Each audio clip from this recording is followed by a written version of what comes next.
No Jumper, coolest podcast in the world. And today I'm in here with my man, Ty Fontaine. How you doing, bro? What's good? Doing good. How you doing, Adam? Excellent to have you in here. I know it's kind of early in terms of your career, but I have a lot of faith in you. I feel like you are bringing a lot to the table vocally.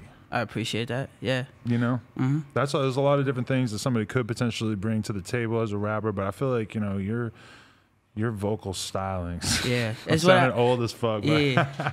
Your vocal stylings I know what you mean. They're dope, man. Yeah, I try to that's one of the main things I try to do, because I feel like we're to the point now where people have said a bunch of crazy shit, you know what I'm saying? And that kind of thing where people say crazy stuff like TJX6, people say shit that just grabs your attention. That's one way to get attention, and then the other way is to be on some just make it sound different. You know what I'm saying? So right. Yeah, that's what I kind of work on. What's your early musical background? Were you singing as a kid or anything? I was I was in choir in 6th grade. That's probably the only thing. I was kind of forced to do that shit because I don't know if that was the first time I ever sneezed on the podcast. Oh, bless you. I didn't even say bless thank you. I appreciate that. Yeah. No problem. The other day my girl said Gesundheit after I fucking burped. Is that German? It certainly sounds like it, but I believe that you only say it after somebody sneezes. Yeah. Not a burp. Oh, she said it after you burped. After I burped, right? I'm like, that doesn't... I mean, people say that after you, I don't know. You can say excuse me or excuse yourself or something like that, but Gesundheit is just for sneezes. Yeah. But, anyway, sorry about that. No, you got early musical experiences. So yeah, I was in choir in 6th grade, but I only did that because I was failing, and she said you could do choir and make up the grade or whatever. So I did that, but that was the only time I remember singing, actually being taught how to use, you know what I'm saying, use your voice or whatever. But I kind of learned that all in the past two years, year and a half. I've kind of learned how to do all that shit since I've been recording. So you did it a little bit when you were younger, but you didn't really gravitate towards it? Yeah. Or now that I think about it, singing in the shower, kind of trying to emulate shit. I was listening to I didn't start listening to rap till probably about 6th, 7th grade, but before that I was listening to Akon and fucking Sean Kingston and people like that. So singing that type of shit in the shower, Robin Thicke, weird shit like that. But so then one day you just started to go through puberty and you were like, man, I gotta hear some people talking about rapping about some gangsta shit. more puberty and I didn't have any siblings, but older cousins that my mom's from the Bahamas, so I had older cousins come to the States to go to high school. So when that happened, my cousins were listening to 50 and Lil Wayne and shit like that. So that's when I kind of picked that up, probably 7th grade, 8th grade type shit. Yeah, it's crazy to think that was 50 Cent to me, 2002 when he came out. It was you couldn't tell me shit about any other rapper. Yeah. And I mean, I knew about Wayne before that. It's interesting to think that his reign began maybe 2006, 2007 when people started to really look at him like he was the GOAT all of a sudden. Yeah, that feels so long ago. I know, right? Yeah. But for you, that was just the music of your childhood, huh? Yeah. That, your earliest rap memories, those were the gods of rap, huh? Yeah, I kind of there'll be songs Wayne songs that I'll hear and people will be like, this is a classic. Do you know this song? I'll be I have to hear it because I wasn't in tune to his career back then, but if I heard the song, it was something that was playing, you know what I'm saying? I remember it because it's kind of nostalgic or whatever because that shit was playing. I remember one summer in New York where A Milli was the only song that existed. I remember that too. What was that 2009? 2009? Maybe 2008? Yeah. Yeah. So when did you start to focus on rapping, making music? Senior year of high school, towards the end of senior year of high school, that was 2018. I was playing sports. I was playing lacrosse. I was about to go to college for lacrosse, and then I decided I didn't want to do that. And right when I was making that decision, I kind of started going to the studio recording. I kind of picked just on a whim because I was working at a sneaker store back home. It's called Kickspot. Where are you from again? DC. Right. Yeah, but DC, Maryland. Okay. But yeah, I was working at a sneaker store and they built a studio in the back. And one of my good friends was the engineer there. So I was like, fuck it, I'll try it. He was there. It's one of my best friends, Brandon, over there. But he came with me and we tried to do that. And I tried to sound like Lil Wayne. I sounded like Lil Wayne, not retarded Lil Wayne. I didn't want to say it, but that's how I sounded. I couldn't even get out no words. I was there for 3 hours, didn't lay down anything. Didn't work. Yeah, but then I came again. I had some shit written the next time I came again and tried it, and it kind of worked. And so just from the beginning, people were thought they saw some promise? I would say by the time I dropped my first song, but that was my first song was like probably the fourth song I made, or fourth or fifth song I made. Okay. And so then how did you sort of go about building your shit? Do you trying to play shows locally, or were you more just focused on SoundCloud? I was like, cause like in DC, the stuff I'm doing now, it wasn't like really resonating, because like the whole sound is like different there. Like if you like the DMV sound is like something like people know, and like I learned how to rap like that because like when I was in the studio, I saw like Shy Glizzy used to come there, Q the Fool used to come there. So like I was like being a little like assistant to the engineer because he was my homie, and like I seen them niggas like punch in and shit. So that's how I learned how to rap and shit. But like the stuff I was listening to, like I wasn't really listening to Q the Fool and like Shy Glizzy only like at parties and shit because that's what was playing. But like me, I was listening to like Uzi and like Thug and. It's crazy when you think about it, because if you really come into rap talking crazy street shit and having guns in your videos and shit, there's like a built-in like automatic audience for that to a certain extent. We see it all the time. Yeah. And it's like if you want to do something that's kind of outside of that, you sort of have to have bigger hopes, I guess, right? Yeah, it's kind of like, it's easy. I'm not gonna say easy, but like it's kind of like you can pop quicker that way. Like if you're in the right area, like you can pop quicker by doing like, if you a hood nigga, like doing hood nigga shit, if that's resonating, you know what I'm saying, if that's already bubbling. But if you're trying to do something else and step outside of that and do something bigger, and you know what I'm saying, try to do a sound that's gonna resonate with more people, it might not stick in your area first. So you might have to like go, like I went to SoundCloud and was like getting reposts from goddamn, you know, Summers and Autumn and that shit, like back in the day, not back in the day, it's not even that, like maybe like 9 months ago. It was like the last couple of years, for sure. So that's how I was trying to get my stuff around. But so how did you meet Taz? Was he like the first person who actually had a name for himself that really kind of recognized what you were doing? Kind of, like I had like little, so like probably, I'm trying to get the timeline right. So last year, let's start again. So I met Taz I did the live stream side piece, DT. He does like a live stream. He still does it now, like where he like listens to beats and like listens to like people's music and shit. So did that, submitted that, and he liked the song. He was like, "This is the best song he's heard on stream," and he sent me a pack like the next day. Did the pack, posted a snippet of one of them, and then like a week later, Taz probably DM'd me off that and just swiped up on that and was like, "This is fire. I'm trying to sign you." Really? Yeah. So that's how I met Taz. But yeah, that didn't happen until like that was October. Right. So you signed like a producer arrangement with him where he sort of brings you to labels after that fact? I signed a record deal through Taz, so it's through Internet Money. It's 10K through Internet Money. Oh, so it's with the 10K thing directly. Okay. Yeah. That's dope. So then did you just like move out here and just start working all the time? Like I was in Taz's garage till about like a month ago when we moved to a month ago. Like the spot that I seen you at that's the new spot, or that's Taz's crib. That's where he's at. That's where I was at. I was in the garage like on an air mattress, and then Cody's room for a little bit when he like was back in Florida. Was in his room in the air mattress and shit, just like working. How many people on average are staying in the Internet Money house? At most it could be like 10.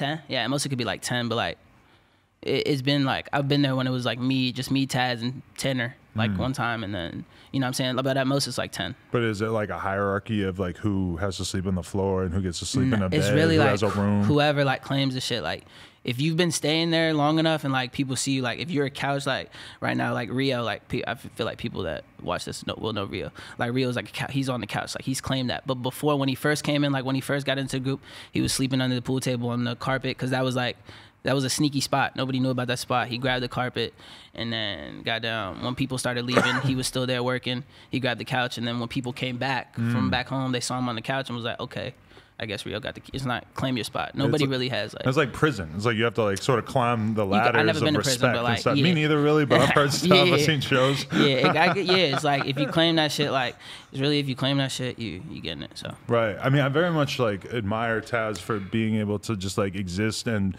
do so well in that environment of having so many fucking people around. Because me being like 36, I'm definitely like, wow, I just could not do that at this point in my life. But when I think about it, when I was 22, I was living in a fucking ratty ass BMX house with like 10 dudes sleeping on the ground. Didn't bother me at all. Yeah. So that, it makes sense to me. It reminds me a lot of like that house is like a frat house. Like I went to college for 1 year. I went to St. John's and Queens.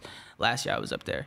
But when I was there, I was in a suite with like 8 people, and we all had like friends who wanted to visit and shit. So like I felt like I already knew what that was about. But there it feels like nobody's doing nothing. Like it's college, so obviously people doing work and whatever, working towards a degree. But Like here, it's like niggas is working towards like money and shit. Like, you know what I'm saying? Like, and have like, we all have the same goal in mind. Like when we're working on a song, people are working on me, Spirit, Alec. They're like, okay, this song needs to be the best. We'll get paid on the back end, whatever. But as long as these songs are great and we just keep working, like everything's gonna come. And that's what fuels everybody. Is it that environment 100% where like everybody is just 100% focused on Everybody's actually like, bro, just making something happen? It's like, it's a doghouse in there. Like, and like if you come in there not working, like people that come there on a trial run, like there's obviously people that have, you know, wanted to be internet money or whatever, came through and maybe it didn't work out, but whatever. But when you come in there, you feel it. Like everybody's working. And if you're not working, if you're like sitting around, you see everybody working, you're like, what? Even when we're smoking, like chilling in the back, people are making beats. Like, you know what I'm saying? There's not really a time when nobody's working.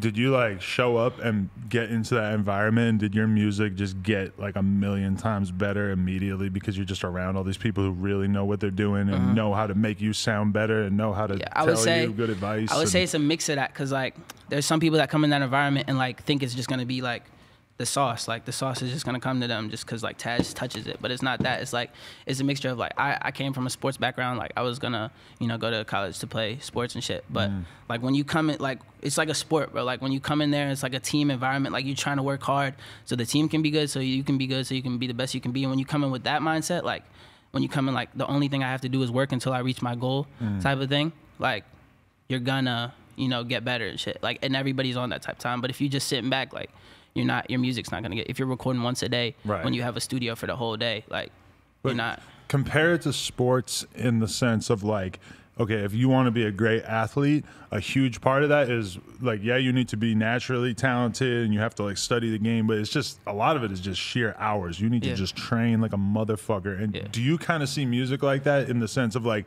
I'm going to get in the studio and make 10 songs today because I know that if I do this every day for the next couple of months, then by the end of those couple of months, my songs are going to be a lot better than when I started. Hard work beats talent when talent doesn't work hard. That was something like I heard growing up all the time. So like that mindset is like exactly what you said. Like I'm going in there, like even if people like, I got in there, like I could have got a big head. I got in there like the first day Taz flew me out, probably not the first day, second day, because we didn't do anything the first day. Second day we went to the studio, it was Ian's session. I think they had pushed it back. The times got mixed up, so he was a little late. So I got in there, was able to record, and like in that moment I could have done like the first song. The first song was pretty good. Everybody's like, oh, okay. And like Taz wasn't back yet. He came, got something to eat, and I could have been like, okay, maybe I'm done. Like Ian's about to come, this one song's cool, but like you gotta be okay. And then when Taz got back, I probably made about 3 songs, and he was like, oh shit, okay, cool, you want to make some more? And then like, you know what I'm saying? Like I feel like you just gotta work. Like if he sees you, he's on the same type of time. Like I feel like like I said, everybody's on there. Everybody there's on the same type of time. I'm just around a good team. It's interesting though, because whenever I talk to artists, like young artists, a lot of it comes back to the decision of how much of your time you're gonna put into working on your shit versus how much of your time you're gonna put into promoting your shit. And like from your perspective, you seem like you're not like out here doing a bunch of bullshit. Like, you know, we've seen so many rappers sort of come up who their music is okay, or in some cases even just straight up good, and then they basically augment it by having this like crazy ass social media personality. Do you think about that? And you think about like this like, version of yourself you have to present? I don't really like try to present nothing. Like what I am is me. Like, you know what I'm saying? Like whatever I show like is me 100%. But like you said, like people do bullshit just because like they're trying to get attention. When I want attention, I can drop a song because I have so many songs. You know what I'm saying? Like that's where it gets to like, okay, you could do some, you know, other shit. And like, you know what I'm saying? Maybe you want to be a personality. Maybe your whole brand is like Instagram. It's not totally music. Maybe they're like half and half, whatever. So you got to do that, whatever. But like my shit is like music. So why would I go do some other shit when I could just make music? And if I'm not, you know, popping, like I want to be just keep dropping shit. You know what I'm saying? Definitely. What's up with your new project? I tried to click on it on Apple Music earlier. I'm going to be honest, and it didn't load in the car, so I had to listen to the project before the new one. Which one? Okay, so... Is it because it's not fully out yet? Yeah, it's not fully out, so it's probably up there like on pre-order or whatever. That's probably 1800. Why it didn't show up. See, there you go. Yeah, so that one... that one's just an accumulation of all the songs I did from like October to like January probably. And we really picked up... one of them I made... one of them is kind of like a different vibe, and I made it more recently. Like I took shrooms for the first time, They made that shit off shrooms, and it was ridiculous. So but, explain. actually, it's out. It's called Moments. It's not out on SoundCloud. Oh, okay. Yeah. How did the shrooms affect your worldview? Bro, I felt like Prince, bro. I felt like Prince. Like I was like, I don't even know, but like my engineer, like he kind of like the song was kind of backwards when I recorded it. So like I recorded like the verse and half the verse and probably like half the hook and then like the verse and like another part that was catchy, so we put as the hook, but like it all like it was more ideas were coming than like a full song, and I like heard like little snippets of ideas, right? And then like he was like, I recorded a lot, I recorded more than the whole song too, and there was a point where he was like, okay, you're done, and then he just let me go for like 30 minutes, texting me like, come back up. Came back up, I heard this shit, and I was like, yo. And that was the only song I made that day, and it was the theme song for like that whole day. I mean, there's a way that you go about viewing the world before you do psychedelics, and then there's a way that you view the world afterwards, I think. And it obviously depends on the dosage and how deep into it you get. But I mean, there's a certain extent to which my earliest experiences with drugs were kind of like epiphanies, like certain drugs, you know, like the first time I ever did like ecstasy, I had never felt that good before, you know? It sort of like broke my mind like a little that's bit. Possible. Like, whoa, it's possible for me to be this optimistic. And I sort of like saw a vision of what I could possibly be or what I could do with my life that I hadn't seen before. And so that sounds like kind of what you went through. Yeah, it's kind of like, it was exactly that. I'm not even gonna lie. Like I was like, because before that I was on some like totally rap shit. Like, and it was like, bro, everything happens for a reason. Cause like that shit, like Tanner, I don't know if you met him when you came to the house, but he's one of the producers there. He's working hard as shit, gonna blow up soon. Like, but yeah, we both did it, and he sent me. I mean, he didn't send me. We were just sitting there, and we was listening to. He got Travis Scott's playlist for when he made Astroworld or some shit like. Yeah, it was Astroworld, like his inspiration playlist. Really? Yeah, somebody. I think Alex Toomey. Like someone gave it to Alex Toomey, gave it to someone, and then someone gave it to Tanner. It was like the playlist that inspired Travis Scott's shit. So secret information being passed around the music industry. Yeah, wow. Yeah. So we were listening to that shit, and it was like cool. We were on our little, you know, and then he was like, "Yo, we got to this one song. He was like, "Yo, I made a beat like this." He played the beat, and I was geeked up. I was like, yo, we got to do this now. And like Taz was like, he came out, he was looking at us, he was like, what are you guys? And then Denzel here, he came out, I think, and he was like, what are you guys talking about? I was like, no, I have to do this right now.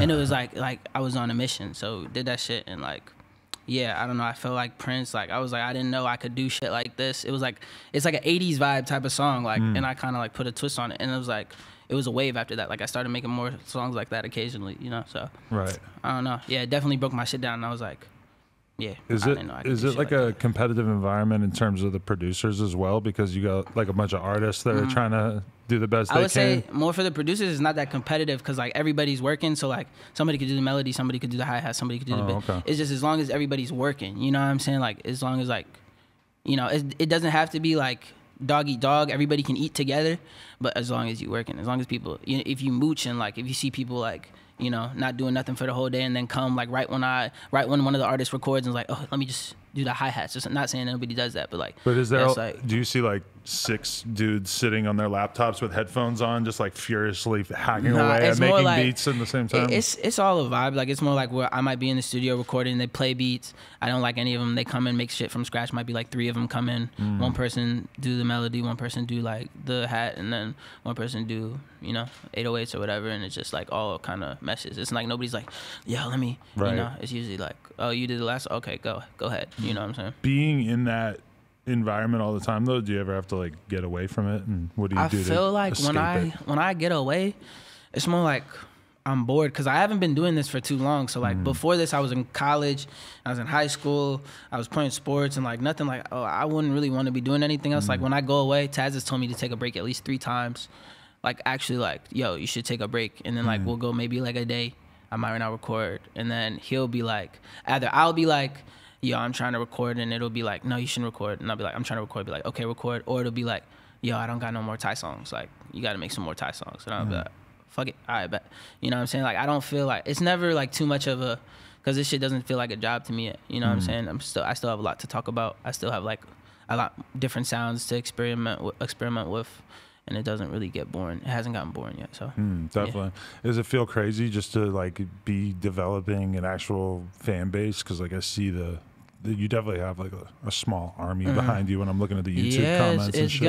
It's going pretty crazy. I'm not even gonna like, I didn't know, like, looking at other people when I was probably like a few months before this, when everything started to pop, like I thought like I had maybe had like 2,000 followers. I had like a consistent like 20 people comment on my shit. I was like, oh yeah, I got a little squad, like sweet. But like, bruh, it's different now. Like, people will really like go to bat for me, and like I never, you know what I'm saying? Like, it feels like, just thinking about back to sports, like, it feels like they're my team. Like, I just like, you know, I might be the captain or whatever. I just don't want to let them down, and they're all working for me. It's like they're working hard, you know, commenting and like spreading the word about me. So it's like I just got to keep producing. It just gives me more fuel. Definitely.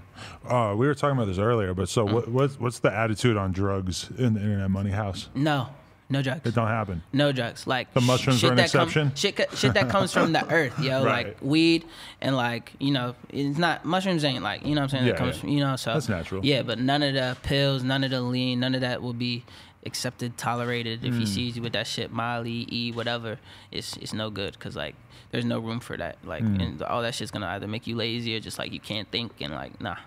Yeah, it's crazy because like, when you think about the artists that Taz has been around, that I've been around, it's like there's just so much evidence that is just right in front of our face. That's just the kind of thing that we absolutely got to avoid. Is like, if you're gonna have an artist who's like kind of your responsibility, you know, and it's not like Taz is your fucking dad or anything, but if he's gonna be sort of looking over you and you're getting into shit like that, it's just, number one, it's just like a bad thing to be getting into from his perspective as a person, and number two, like criminal liability that we've seen in the case of Peep. That can definitely be an issue. That shit is not right. Even for me, like you said, Taz is not like my dad, but like he kind of like, he kind of like is like, because I'm barely like, I'm an adult, but I'm still like a kid, you know what I'm saying? So, and Taz knows, my dad was my lawyer for a little bit. He's a lawyer, like he got my contract situated. So like my dad and Taz were having conversations, like, you know what I'm saying? So he kind of gave him the keys and was like, yo, this is my, damn, you know, your dad's a lawyer? Yeah, he's a lawyer. What kind of law does he do? He does estates, like he gets wills together and shit, and then he's like a court appointed guardian. Right. So like he's there for people that might not have any family, and they have like, they can't take care of themselves and shit like that. So it's interesting because it's like entertainment law and music industry law is like a totally different thing. It's a totally different beast. He's probably got plenty of connections. He knows who to reach out to and shit like that, huh? Yeah. For sure, we got everything situated, everything good to go. That's dope. You miss DC? I miss it, but I don't want to go back until like I'm lit. I don't really want to go back until like I'm the biggest artist from my area. Really? Yeah, that's why I feel like I want to go back and like be able to like go to my high school and kids like geek the fuck out. Like that's when I want to just, you know what I'm saying? Because I don't feel like people have started to reach back. Like I had a couple homies from DC that rap that I knew, like Money Mar is what I knew him before. Yeah, you know. Yeah, he's dope. Yeah, Money Mar I knew before I like really popped. Like we were friends. Like I met him like early last year. He came to New York. So I went to high school, one of his friends, and like we went to college together. So like we were cool in it, and we became friends. But Money Mar, Young Man, he's my homie. But like, shout out Young Man. Yeah, he's cool. But like nobody like really was like supporting. It wasn't necessarily them, but like people from DC wasn't really fucking, like DMV wasn't really fucking with my, you know, music. It was more like when I saw my listeners, it was more like Los Angeles and like Miami was one of the top ones, and like, you know what I'm saying, it was all over the place. Never like really DC though. So I just want to go back when I'm like, all right, like y'all gonna fuck with me now type shit. You know what I'm saying? Is that the vibe? You feel like you have to make it like on the internet before you could be popping locally? You definitely don't, like, because most of those people like in that scene it's the other way around. They get popping locally, and then it's a struggle to get popping everywhere else. Because like, you know what I'm saying? So it's to each his own. Yeah, I hear it. What do you actually like listening to these days? I'm listening to okay, my top 3 songs have been Party Next Door and the Rihanna song. I forgot what it's called. The Party Next Door and Rihanna song. The song Lil Dirk just dropped. Love All, and then the song off Brent Fire's project. I forgot. But those have been like my 3 just in rotation. Other than like my shit, I only have like a couple songs I'll be listening to now. Some of the greatest voices of our generation: Rihanna, Lil Dirk. Rihanna, Dirk. I mean, hey, I'm not even like being sarcastic. Like Dirk, in terms of like his actual delivery and like what he does on the track is pretty incredible. Yeah, he says a lot of shit, and like the way he says it, and like his has melodies too, and like he's like he can do the no auto shit, but he can also like go crazy with the melodies. That's what I like on the All Love song. He's doing both, like, so that's why I like to listen to it. Most of my favorite Dirk songs are the ones where he says things that I like really like. I think about what his lawyer probably thinks of him saying that, and I'm like, damn, shit. Dirk, you should not be saying that. Yeah, you don't give a fuck. That's why people fuck with him. Same shit, like on some young boy shit, like the people that don't give a fuck. You know, young boy talking about having herpes on a track was the craziest thing ever. I didn't even know that. He must have been so in the zone that night that he said, "I got the herpes all in my blood." He's talking. He really said that. I mean, he can't get mad at me for pointing it out. It was like he did say it. Yeah, he talking. I mean, that's just his life. It's his real life. I mean, hey, you're not holding it back. I respect it. I respect that too, man. That's kind of tight. I don't do that. Like, if I got herpes, I'm not gonna come on here and talk about it. Hey, baby, just herpes awareness. Keep that shit a secret for sure. I'm not telling you guys. I mean, shit. I'm kind of jinxing myself here. No, you got like youth that watch this. Maybe like tell them, yo, I got this shit. This like, yo, don't do what I did. You don't want this shit. You know what I'm saying? That would be so fire. Yeah, it's herpes awareness. If I actually like made myself a sacrifice and like aired out my own. Maybe that's what young boy's doing. Shit. Oh, damn. Yeah, herpes awareness. Okay, but so what do people get wrong about Taz and about the internet money lifestyle and stuff in terms of like stereotypes? There's always like little weird beefs with people talking shit. People think Taz is a dickhead, obviously, but he's not. It's just like he says what he wants to say and doesn't really like care. Like he's not like a lot of people in the music shit are like suits and like they're politically correct and like they don't want to hurt people's feelings because they want to work with them. Like we don't like. He's taught me like, yo, just go with your. Like whatever you thinking, just go with your gut and like just tell people how you feel. Because at the end of the day, if you're bullshitting, like that's just gonna like it's gonna fuck shit up. Like it's like it's either gonna make you like in your whole relationship fake, and the whole thing's gonna be like it's not gonna be a solid relationship. You know what I'm saying? Like you might do business or whatever, but it's not gonna be solid. Like you got to be straight up with people so they can trust you, and you know what I'm saying? Just build that because the fake shit is just not it. But yeah, people think Taz is a dickhead. He's just being real, 100% of the time, and like.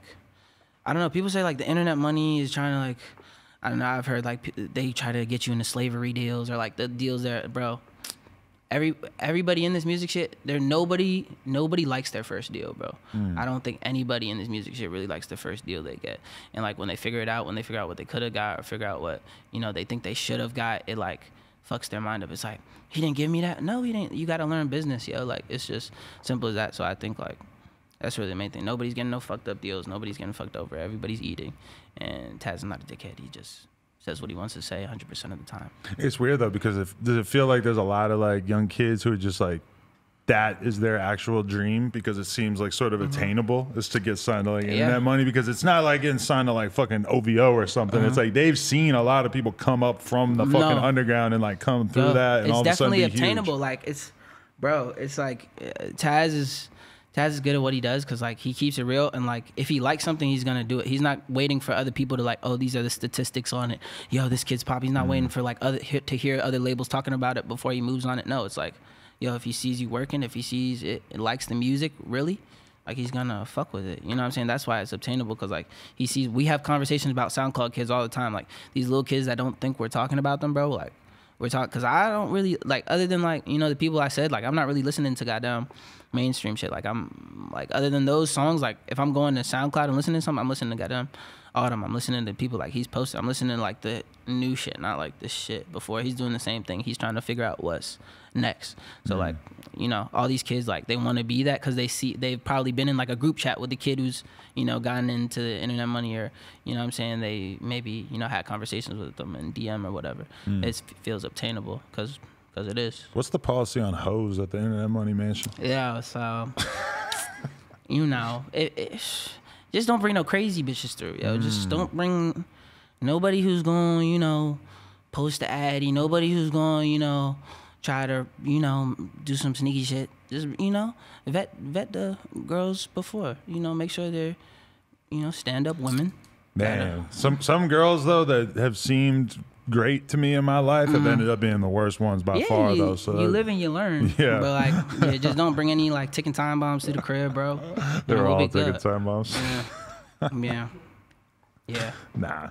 But yeah, so you don't got a girlfriend or none? No. No time for that. I mean, look, it's not that there's no time for that. I feel like behind every man is a great woman, obviously. Like I've just seen that through my life. I wouldn't be opposed to it, but the right girl hasn't come. We'll find her. Yeah, we'll find her. She's out there. somewhere. So what do you got in the works? What are you planning? Is the quarantine slowing up whatever progress you've been making in your career? Quarantine is not slowing up anything. Just more of the same. Yeah, it's like trapped in the studio. In the studio, like, cause the stuff I had, shows I had, like I got booked for a couple festivals, and they probably won't happen now, but it's later, like fall and like late summer. So I'm being hopeful.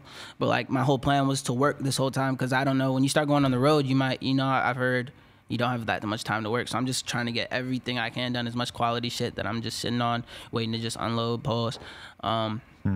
Yeah, so it really hasn't changed anything. I'm still at Taz's crib, like, if not every day, every other day.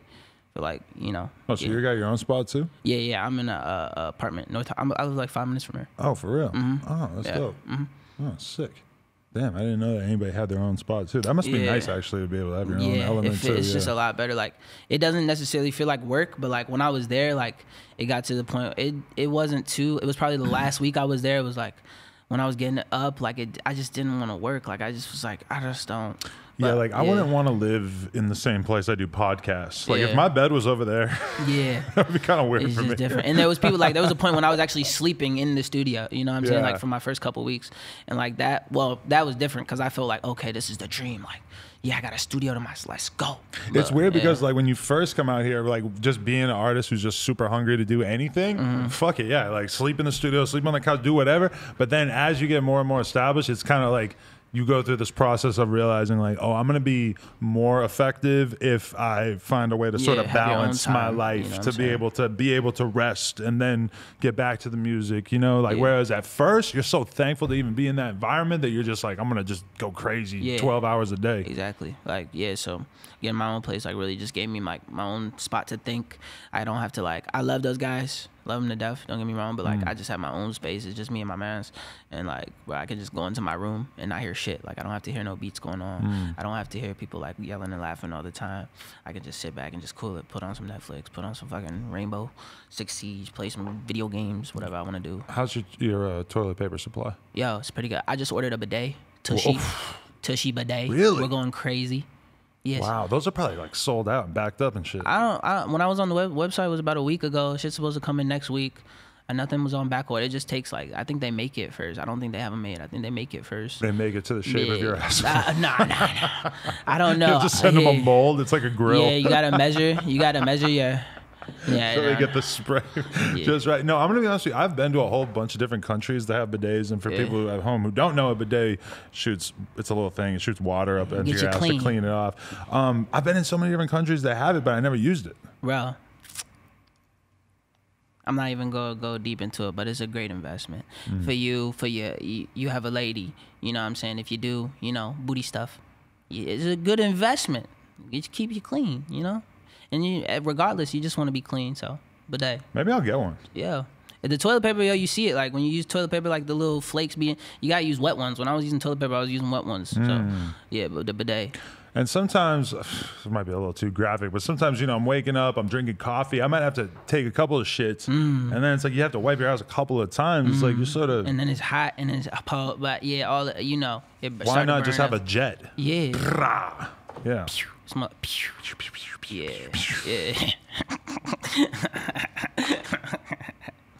All right. Okay. So you just supporting this project that you're working on right now. 1800 project comes out the 24th of April. I have another single. I dropped the first single off of it last Friday. It's called Fetish. Another single drops this Friday. And then we're putting Moments is already on SoundCloud. We're just doing a video for that right before the project drops. So, just had a bunch of stuff lined up, shot videos, and just seeing what this does. I definitely we're it's so weird now to think about it, because like when I was just releasing stuff myself, like it was like, okay, I have these 8 songs, let's go. You know what I'm saying? But now it's like, okay, before we really set these songs in motion, I probably had like 200 songs that I had made, and we're like, okay, this 12 is what we're gonna use, and we kept a couple, heaters in the vault, and then I made probably like at least like 200 more, and then now we're like probably like 2 to 3 projects ahead. We already have like another one kind of sketched out, and then we're working. You know what I'm saying? So it's kind of weird, just like working ahead, because like that's what the whole music industry is doing, I guess. But like that's kind of weird now that I can't like drop shit like right when I want to. But yeah. Hey. I respect it. It's that learning process. Yeah, man. There we go. Hey, I appreciate you coming on, man. Appreciate you having me. This time of social distancing. Yeah. This is it's been cool because I don't know if you remember, you posted like one of my first videos. Yep. Yeah, so this is like full circle, man. Full circle. Getting the interview in. That's what we're doing out here. Shout out Internet Money. Shout out No Jumper. Shout out Ty. Shout out High Tide 1800. All that shit. 1800 Project 24th. Where does 1800 come from? That's the street you grew up on or something? It's like, so High Tide is like a little group like me and my homie made. It's like when the tide's at its highest, the waves are at its biggest and like most powerful. People back then were saying, oh yeah, we the wave. People say it now, but like we just wanted to come up with something different. And then 1800 is like a number that means forever. If you fit 18 on the side, it's the infinity sign underline. And then the zeros are like forever. You know what I'm saying? So it's we're the wave forever type shit. Kind of like a snowman. Yeah, kind of like flip it on its side. Wait, no. It's like a three-headed snowman. Yeah, a snowman already has three circles. No, but it's like, if you took the 1800, it's like a line and then three heads and then the snowman body. All right. Yeah. Ty Fontaine, No Jumper, coolest podcast in the world. Check us out on YouTube, SoundCloud, iTunes. Shit. Yes, sir. Like, comment, subscribe, nojumper.com, etc. We got new kendamas. New kendamas. You want one? Not the old ones. Yeah. I would love to give this to you. Thank you, bro. Boom. There it is. Nojumper.com. Appreciate y'all. Bow. Another classic interview in the books. If you guys enjoyed this, make sure you like, comment, and subscribe, and head on over to nojumper.com to support. Appreciate y'all.